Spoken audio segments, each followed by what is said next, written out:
Well, we've said goodbye to our friend Rob. He came on a flying visit. He wasn't very long. He made it on his own up to the house on a rented motorcycle. Very independent guy. His testimony, shall we say, his account of life as it's been for the last few years, prompted many comments of a different kind. Some people didn't like him, some people did. Wow, isn't that unusual? Unlike most of us who either like everybody or dislike everybody, there are some that we like and some that we don't, and he was no different. But what his talk about, what his account of his life had been like for the last 16 years or so, did prompt some heartfelt responses, and I'd like to actually deal with some of those and go into what happens when you're in the role of listener to someone who is accounting for several years of their life and what they've learned.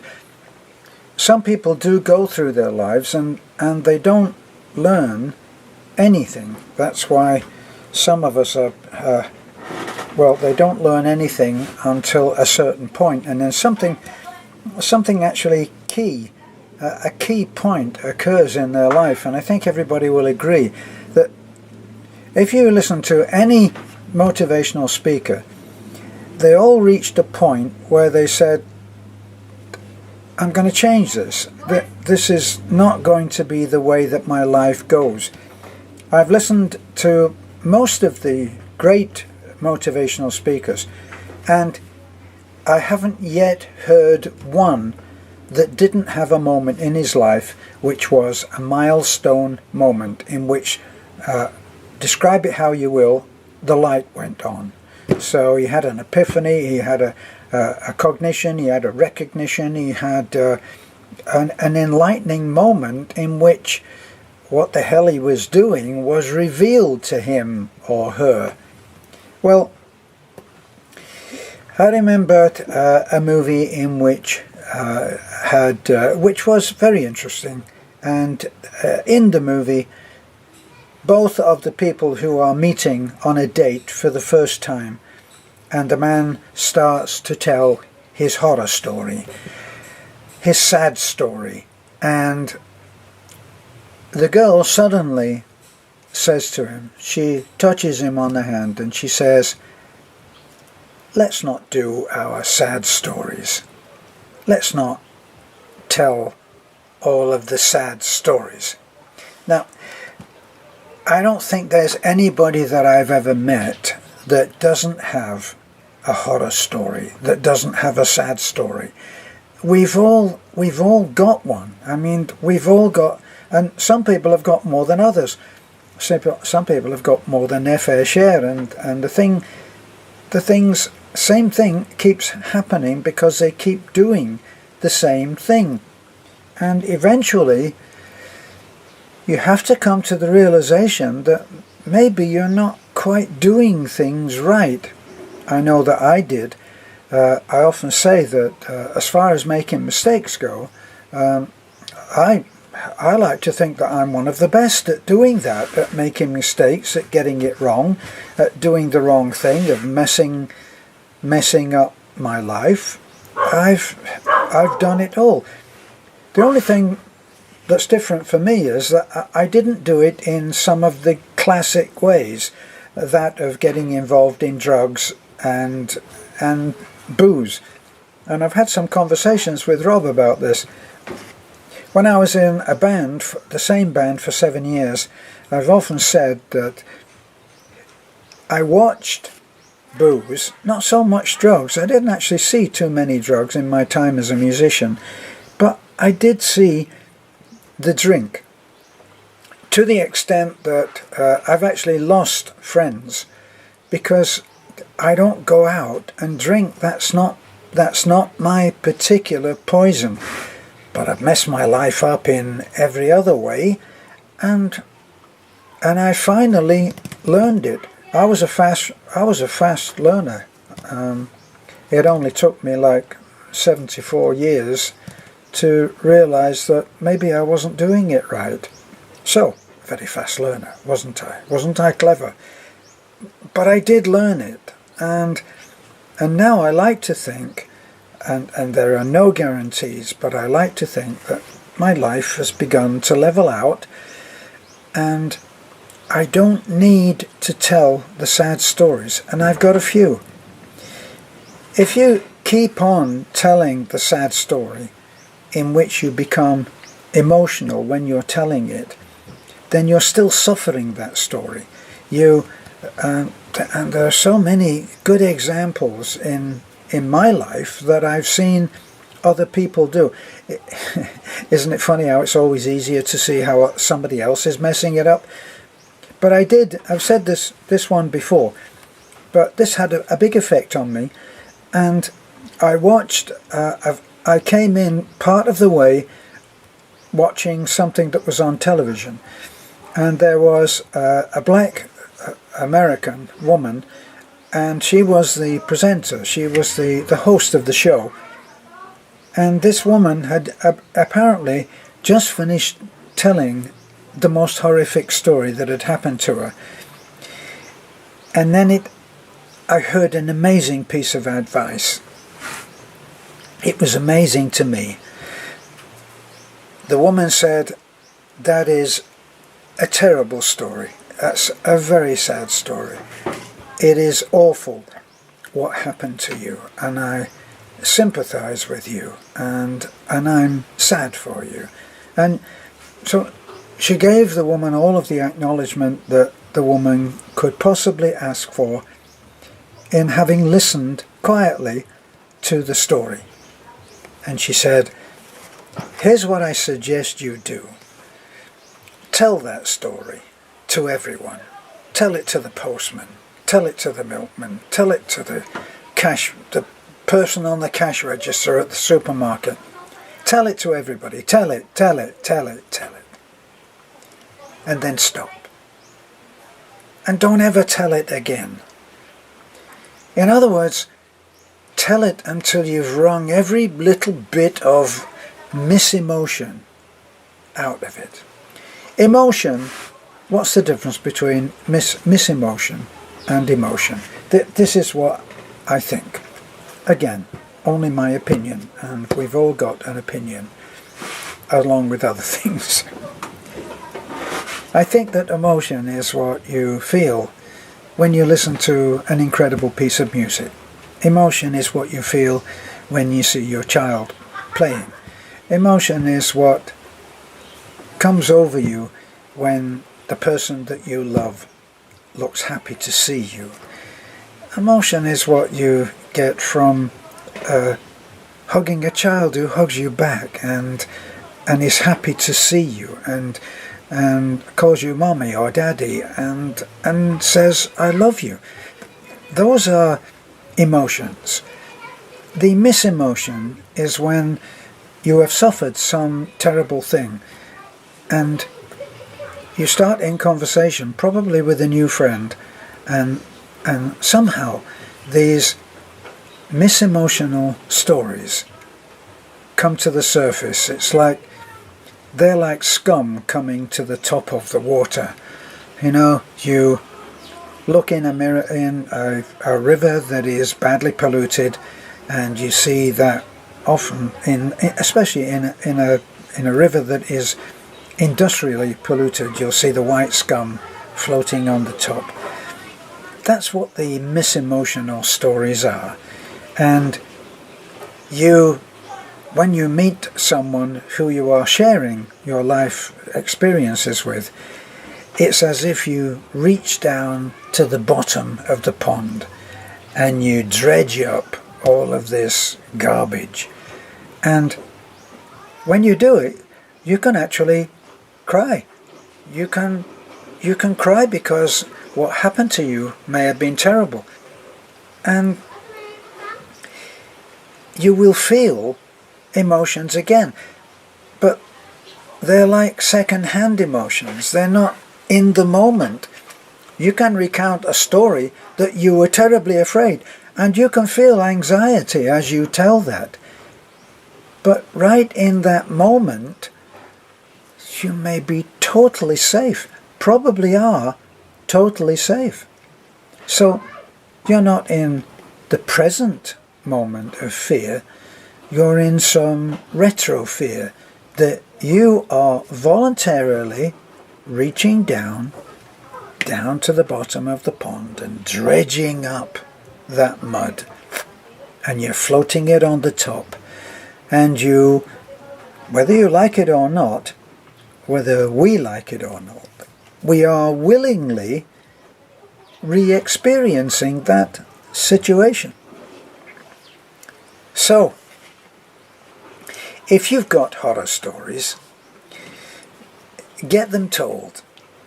Get them told and told and told, and then stop the heck talking about it. And don't think of yourself, don't define yourself in terms of those experiences in the moment by dredging them up again. Every time that you tell a story about how somebody made you a victim, you are in that moment a victim again. But this time you're doing it voluntarily. You're saying, yes, and then he did this to me, and he did that to me, or she did this to me, and she did that to me. And why? Why would you keep going into that? So here's a suggestion, is give yourself a set time that you're going to relive that story. And then put it away. Put it to bed. Get rid of it. Throw it out. And don't keep reliving it. Talked in funny ways about how we all have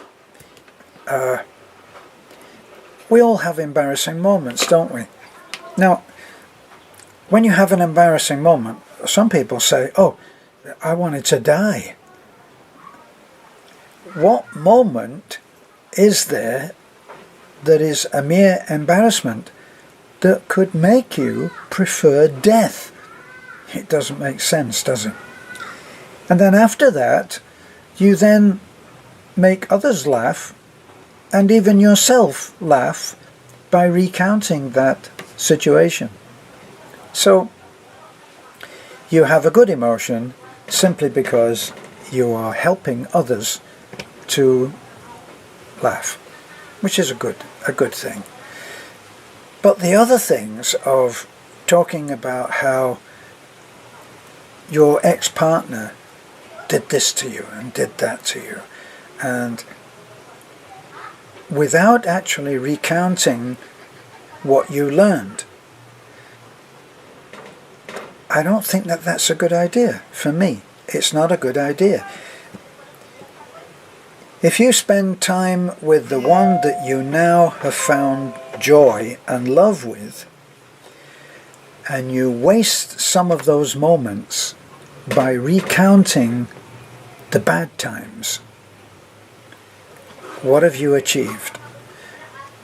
You've achieved the ruination of some precious moments that you will never be able to get back with that loved one who is giving you everything that you want in the moment. So, the bad stories, throw them out. Don't play energy over them to experience again a second-hand emotion. Don't do it. That's what I would suggest. And all of these comments which have been made about our friend Rob, who talked about his bad experience, which is obviously still very much up in his mind. Now eventually he'll get tired of telling that story. My point is this: why wait? Make the decision now to stop telling those stories, to stop explaining an event in your present life in terms of how bad it was in the future. Yeah, well, I'm never going to trust that one again, you know. If anybody ever says this to me, I immediately know he's a scammer. No, you don't. You don't automatically know anything in the present on the basis of a bad experience in the past. It depends entirely on how you viewed that as a lesson and what you took home from it. So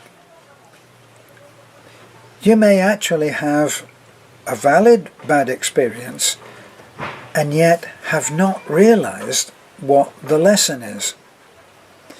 Now, not intending to go all biblical on you, but if you look at it, that Christ said, if someone should strike you on the cheek, turn the other cheek.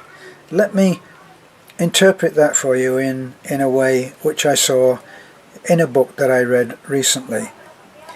And it is that the strike on the cheek is the offer on the part of the forces of karma to pay a bill. We all say, yeah, well, he's a bad guy or she's a bad lady, and karma will come and get them. Now, when karma comes knocking on your door with whatever the slap on the cheek is, will you turn the other cheek? By turning the other cheek, you are not inviting more. What you are doing, you are seeing.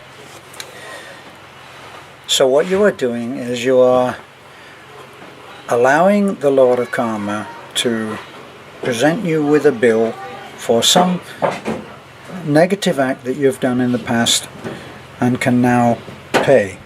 So these are cycles.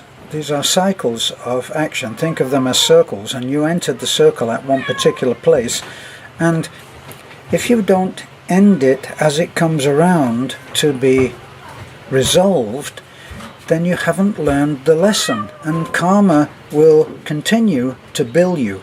It's exactly like a water and power bill that comes in and you don't pay it, or a credit card bill and it comes in and it says pay now. If you don't pay it, what will happen? It will be presented again because you haven't paid your bill. If you think of karma as a law, which is similar to that of paying a bill, then you will realize that if you receive an unpleasant deed against you and you respond in like, someone hits you, you hit them back. Maybe that's a bad example, because obviously if somebody hits you, you will seek to defend yourself. But if it is something that someone does against you, which is not to your liking, which you have difficulty confronting, if you respond and get your own back, then you haven't paid the bill of karma. Karma may have come back to make you suffer, but that's not the paying of the bill. It's how you respond to being presented with that karmic bill, if you wish. It's how you respond. So if someone does you a bad turn and you say, yeah, well, I'll get my own back, in getting your own back, you just make the thing go round again. And it will go round again, and you will be presented to confront the same kind of thing again.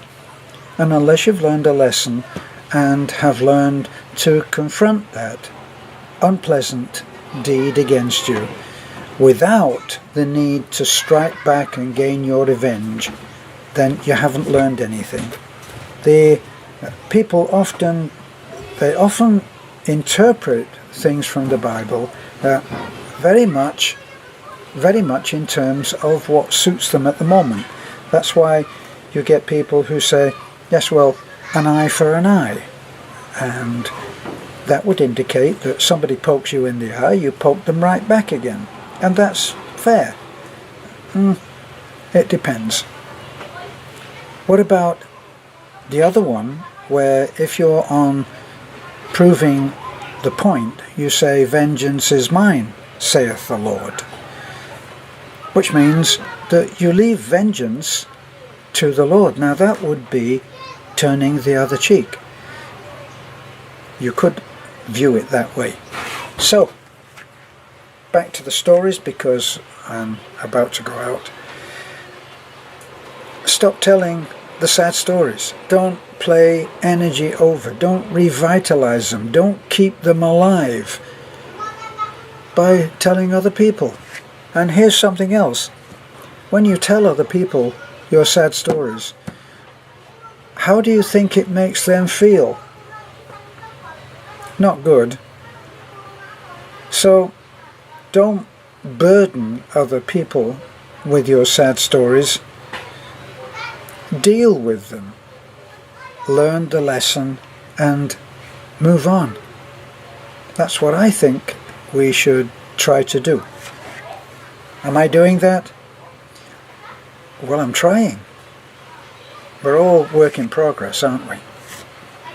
This is a foreigner in the Philippines. Thanks for listening in. And very soon I'll be able to wish you a Happy New Year.